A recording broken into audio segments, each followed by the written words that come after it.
Welcome to Traditional Bow Hunting Wilderness Podcast. This is Jason Samkoviak, and we are here at USA Trailers in Grayling, Michigan. They do a lot of great things here. I bought, I think, 5-6 trailers from here, but today we're going to be talking about some of the differences between trailers, because they're not all the same. There's a lot of different variables that come into play with them, a lot of things that happen. He's actually hooking my new one up right over here and getting me all set up there. I just bought that 6x10, that one right there, so getting me all hooked up. While he's doing that, I'm gonna do a little video here for you, explain some of the things to look at. So like here we got 7x14 twin tandem axle trailers. Okay, very common trailer right here. This one here, this is also a 7x14 tandem. And if you look at this here, let's take a look at this. Let's note that this trailer here, and it doesn't matter who makes it, we're going to talk about some of the differences. This is a 7x14 plus 12 inches, so it's a little taller. Got 12 extra inches of height is what the plus 12 means. So it's a foot taller, so 7-foot interior, but 7,000 pound axle, $47.99. Come over here, look at this one right here. This is also a 7x14, okay, $51.99, 7,000 pound axles as well too. But let's think about some of the things that are different that may or may not be what you need or are interested in. First thing you'll notice on these, look at all the rivets. Okay, see all these rivets on here? Everywhere, just rivet, rivet, rivet. See all these rows of rivets all the way down the side, rows of rivets on there. Okay, now that's what you call a screwed exterior. Okay, and see how this is so flexy? See how that's very easy to flex? That's a 24 gauge. That metal is 24 gauge aluminum siding that's on there. Okay, and see how it does that? So when it's going down the road, that whole thing is doing this.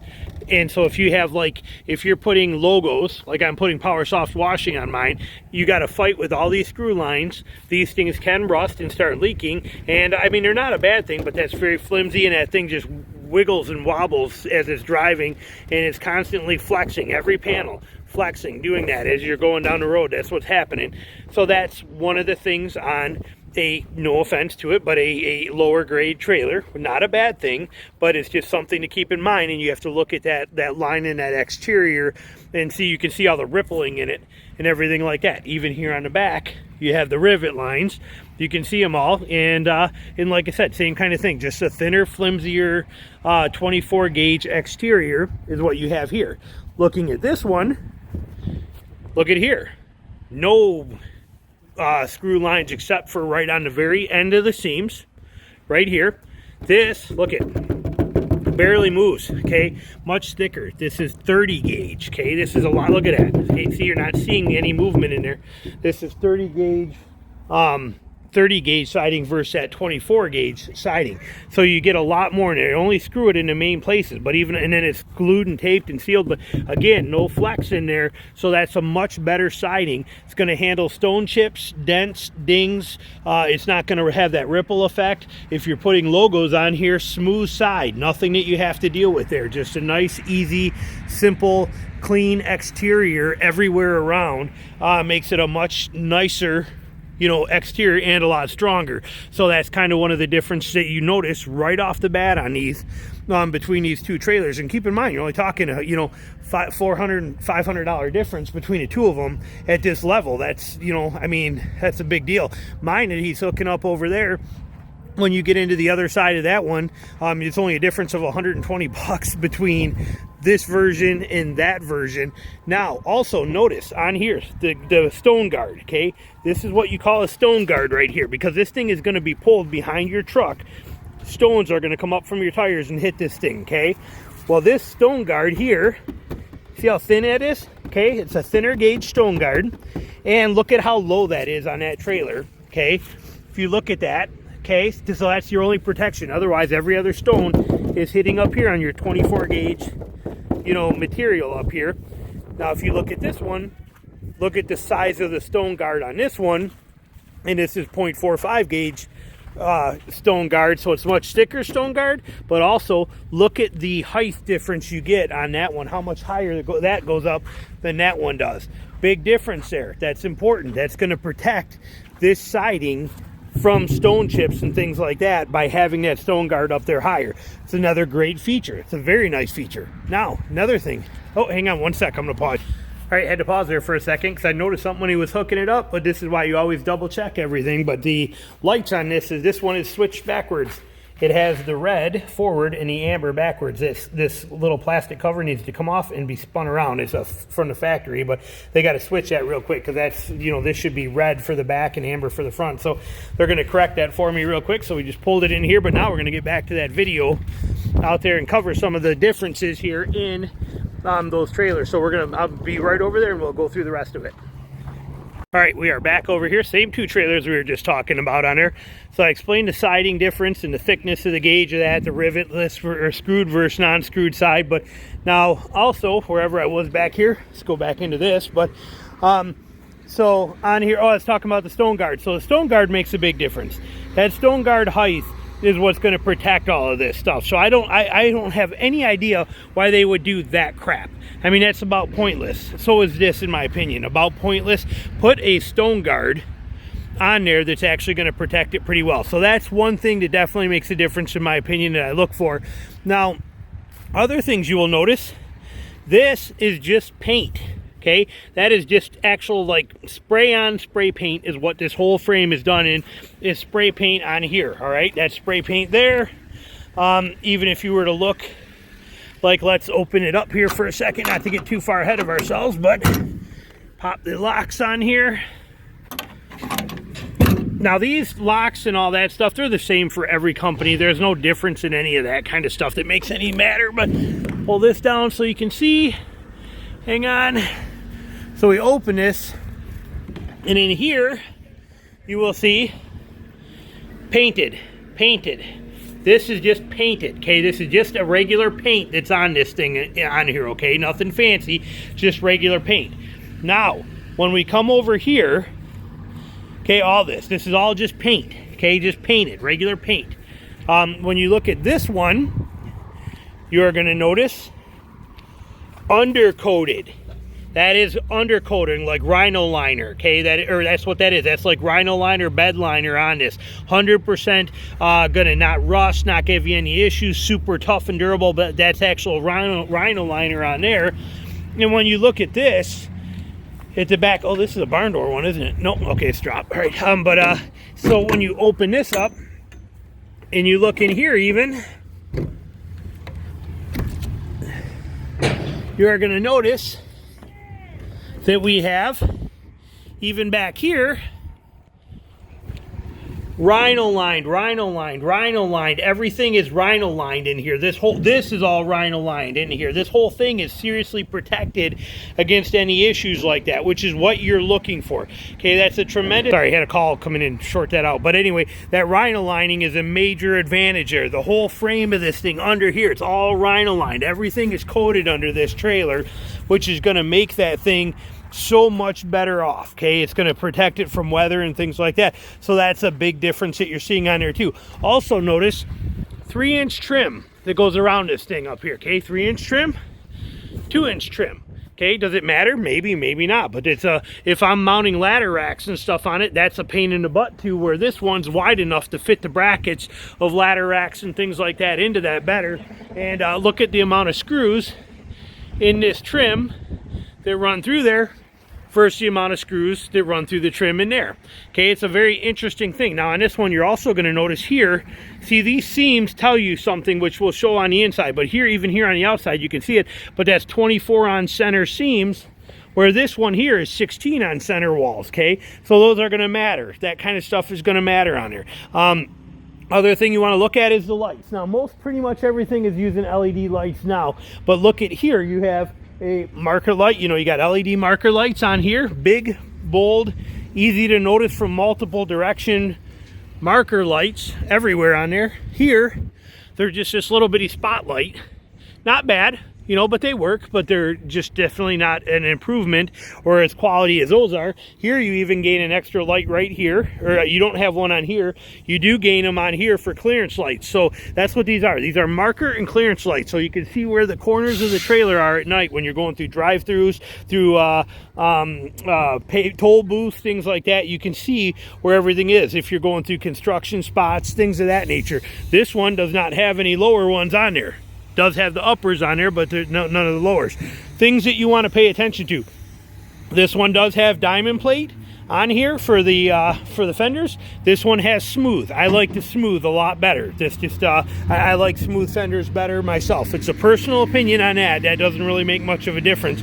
But notice here, no sealer in there, okay? Rocks and stuff, because of this paneling, see how I can move that? Rocks and stones and crap get stuck and wedged in between here all the time, okay?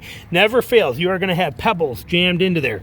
Over here on this trailer, oh, look, they actually caulk and seal that so that nothing can get in there behind there. And that's, again, with that 30 gauge, look, but it's caulked and sealed in there, and so you're not going to get that stuff through there. Little details make a very big difference. Having actual easy lube hubs are important, and pretty much every trailer you're going to find today has them. These do too, but they are under this cap. You have to pop this cap off right here, and it's going to have easy lube hubs on there too, but that's important. Now, another thing is bias tires versus radial tires. This place, they only sell them with radial tires, so it's not an issue, but some trailers will come with cheap bias ply tires. You want radials. Radials are like what's on your car. This place here, like I said, they only do radials, so that's not a concern here where we are. Now, when we walk around, again, these are all things that are important because they make a big difference for little amounts of money. I think I covered all that stuff on there.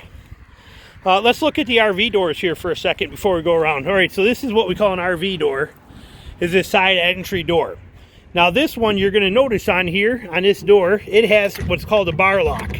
This is a bar lock right here. This thing is what you call a bar lock. Bar locks are amazing because they're very secure. There's no chance of this door coming open, and then when you lock it with a good padlock, and it is a secure lock. Now, notice this in here, okay? Inside of here, nice trim, gutter guard up there. You got a gutter up there. Nice plastic fitting corners to protect you from getting cut or damaged or anything like that, which happens quite often. And then they have this spring assist right here for this door so that it can't get away from you. And if you want to, you just pop that S-hook off and you have a door lock right here. Metal, okay? Aluminum door lock. This fits right into there and will hold this door open if you want it to stay open for you. Nice features. This being the most important one. This is nice. So when you get into your trailer and you open this thing, that door is not going to fly away from you and take off and smash into the side of your trailer here. That's going to prevent that. If you want to lock it open, all you do is pop that hook out, and then you can lock it back with that lock right there. So that's a nice feature. Now with a bar lock, you do not have access from the inside of the trailer.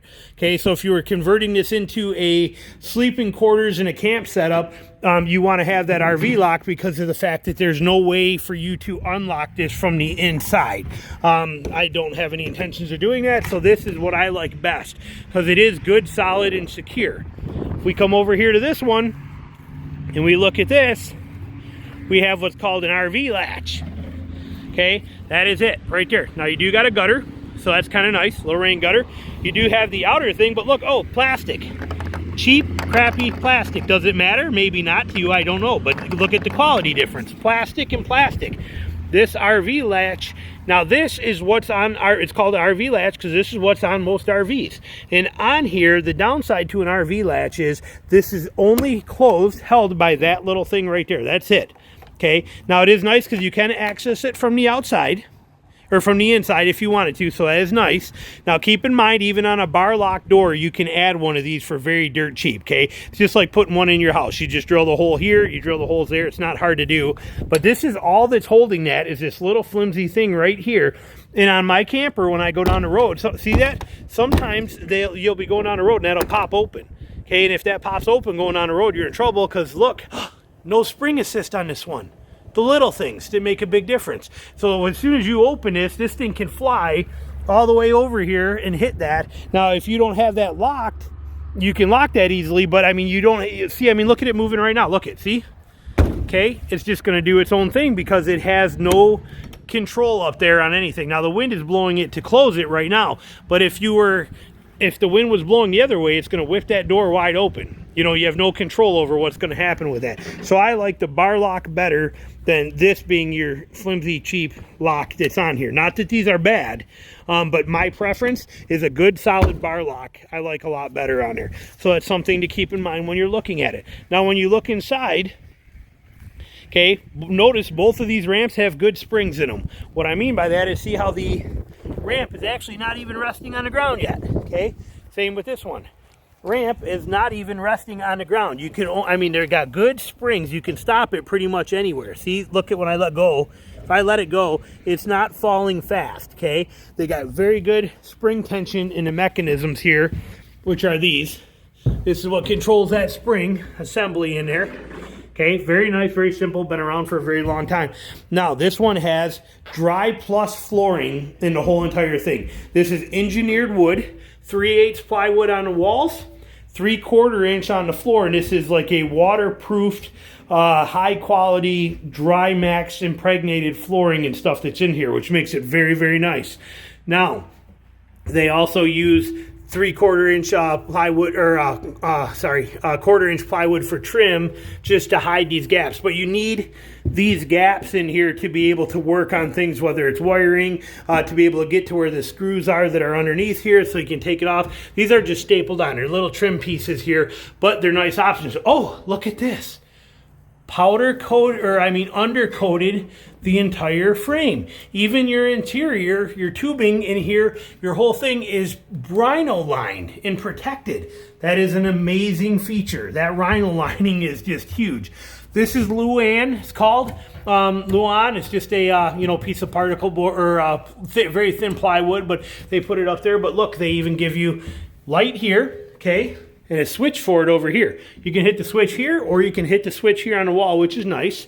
And it's already preset for a roof vent or an air conditioner unit or anything you want automatically in here. When they're building it, they just automatically give you the frame. So if you were to put a roof vent in this, you would just cut right through here, right through the ceiling, pop that whole vent in and have it set right here. But they already give you the framework for it.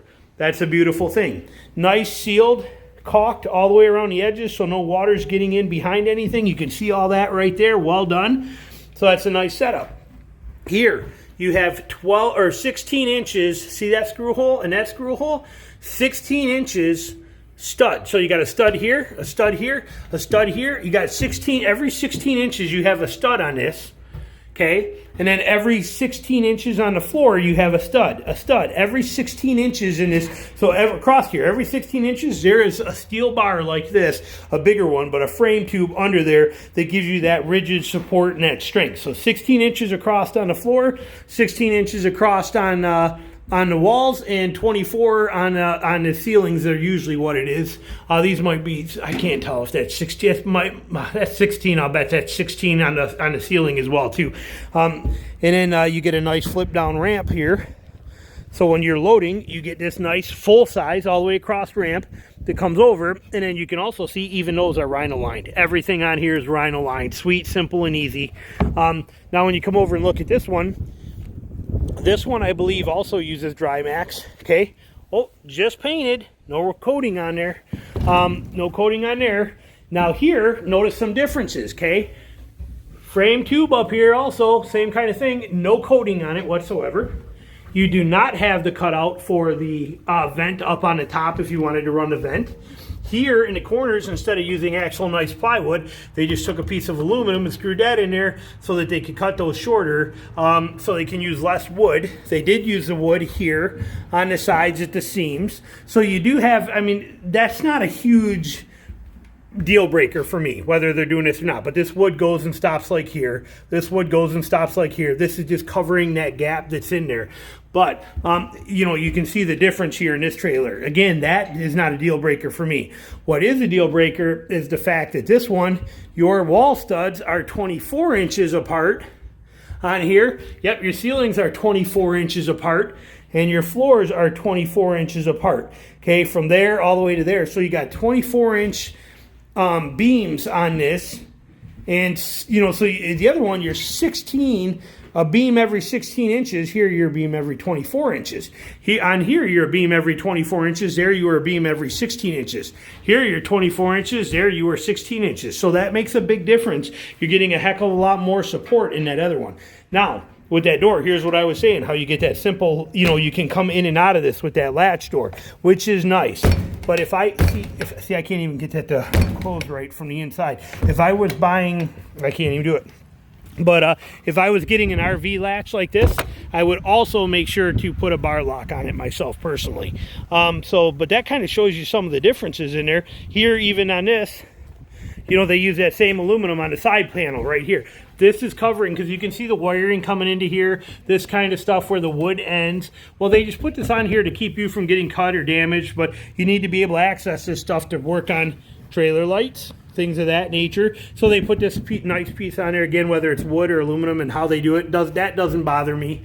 Good springs assist in there too, so that's a nice feature. But when you take all this into account and you look at this difference between these two trailers and you think about the money factor on it, when you weigh that option for 500, I mean, these are both steel wheels, black steel wheels, silver steel wheels, there's no difference there. But when you weigh those options and concerns between them and you start looking at that price of $4,800 versus $5,200, $400 difference, look at the difference you're getting in the quality of that trailer. Now this one's got a sloped front nose on here too. You can see this, the drop slope on there. That's supposed to help with wind resistance. I don't think that's really going to make much of a difference if you look at that versus looking at this. And what you're really doing is losing space on the inside if you wanted to stand something tall there. But I could take it or leave it either way. Doesn't really bother me, doesn't matter too much. Now, another factor worth noting, okay, this is a 7x14 box. That means it's 14 feet from the back to this edge right here. Okay, that's a 7x14, or that's a 14-foot box from this length. Okay, if we look at it from the inside, it'll even make more sense. So you are 14 feet from this back edge to this edge. Now let's look at this. This is what we call the V nose. Okay, from this point here up to here to there in this triangle piece, that's a V-nose. Look at how little that V-nose is in here. So this is extra, okay, because again, the trailer is a 7x14, which means at this edge back is where that is. So this V-nose, look at how little bit of space you get in this very short 12-inch V-nose that's on this. Now, if we go over here, let's look at this one and see how big that V-nose is. We can see it from the outside even, but let's look at it from there. So if you look at this, and you look at it from the side, right here, here's the edge of the 14-foot box. Look at how shallow this is, how it doesn't come out too far. If we turn and look at this one, edge of the 14-foot box, look how far forward that V goes on that trailer hitch. Okay, see how short this distance is right here versus how long this distance is right here. So you're gaining all that extra space in the same size 7x14 trailer. You're gaining it on the inside. So now if we look at the V on this, and we come in here, look at the difference here. Here's the edge of the 14-foot box. Look at how much bigger that V is that we have inside of here. A ton more room. That is a 2-foot V. We gain a whole nother foot of space in here all the way up, the whole deal, so you get this huge extra V nose, where in this one, they just basically give you a little bitty 12-inch V that does not really, I mean, you're getting literally half the space inside of here if you look at that. I mean, look at how much littler that is. I mean, so these are the things that you got to pay attention to. You know, the rest of it, the axles, the the things like that, they're all going to be basically the same. They're going to be, I mean, it depends on your trailer, but if you're comparing apples to apples, like these are going to be 3,500-pound axles on both of them. 2 of them for 7,000-pound GVWR weight rating on the axles. That's all going to be the same. It's going to be the same axles on that kind of thing as far as that, whether they're made by Dexter or whoever. That's splitting hairs, but when you look at what you get for $400 more in this versus this, that's where the difference comes in. Now, Formula, I'm not knocking Formula. They make fantastic trailers. They make different levels. This is a Traverse. They also make a Conquest and a Triumph. And when you start getting into the Triumph level of this, you're on level with this, but you're paying more money. But these are the things that you need to take into consideration when you're looking at a trailer. These are the little details that make or break it. And now you can see why I went with a Rhino trailer rather than a Formula trailer. That's the exact reasons right there. These are the things that make a difference that most people don't understand or know about. So I wanted to bring them to your attention. So, well, there you go. That kind of answers it for you. Gives you that apples to apples comparison. Hopefully you got a lot out of it and you learned a lot. I mean, there's nothing wrong with this trailer. This trailer is an absolutely amazing trailer. But is it worth $400 more to gain everything you get out of this trailer over this trailer? For me, 100% yes, without fail, without doubt. This is, you know, this has got way more floor joists, way more wall support, way more ceiling support, rhino lined everything, 30 gauge aluminum, better stone guard, deeper V-nose on the front, better ramp, better wooden on the inside. Everything about this trailer, better lights. This screen has got the bar lock on the RV door. Everything about this thing screams quality. This screams just slap it together, get it out with the cheapest stuff absolutely possible. So that is your difference. That's your what makes or breaks you know, the things on there. Now when you look at the Rhino, okay, we come over here to the Rhino, which is what we've been talking about, but now the one I got is this size right here, 6x10. Okay, that's what I went with, a 6x10. Now in this, they're single axle, so there's no brake box on there. Nothing like that. Single axle, very simple, very efficient, easy to work with. Some of them will have these drop down jacks. Some trailers do not. Okay, this pulls out and goes down, and then you can adjust this by stepping on that, and that drops out, and then that way you have stability on these trailers. Okay, so that's kind of a nice feature. I'm gonna put that back up for them like that. Pulls right down, folds up, but that's a nice feature to have those little jacks. So if you have this unhooked in your yard and you go to step into it, you're not going to tip it off the, you know, pop it off the block and tip it backwards. Those are what those are for. This is a 6x12. I went with a 6x10. I do not need a big 6x12. See, here's the difference. 6x10, 6x12. So this is a 2 foot longer box, still 6 foot. This is a 10-foot box on here, still 6 foot. 6 foot wide, but by 10. So those are your differences on here, things that are worth paying attention to and noting. But basically, like I said, that kind of wraps it up for you for this video. It shows you the differences in between a entry-level trailer and a high-quality trailer. And again, as you saw, the price variance on this is very minimal. You know, you're going from $4,800 to $5,200, and you're gaining so much more trailer if it's worth it to you. If not, this will last you a long time. It'll do probably everything you need, and it'll work out great. Also, notice the V. Look at the angle of the V on here, how shallow, because it's only a 12-inch V. How that's a hard wall for wind. You're going to get much better gas mileage with the 2-foot V, because this V is so much steeper that it's going to shave that wind and cut that down. If you look at the, I mean, I'm hoping the camera's picking that up, but you can just try it from the side. But you can see how shallow this V is when we stand right here, okay, like that, versus this one. You can see when I stand same place, you can see that hard V-nose is going to help break that wind a heck of a lot better than they're just adding that little kicker on the top and that short little V in the front, and you lose all that extra space. So that kind of breaks it down for you. Again, thank you very much for watching. Hope you got a lot out of it. I'll put some accessory links down below for you for like E-tracks and tie downs and some cool ways to customize your trailer. It'll all be in the description below this video for you. And thanks for watching. Talk to you later. Bye.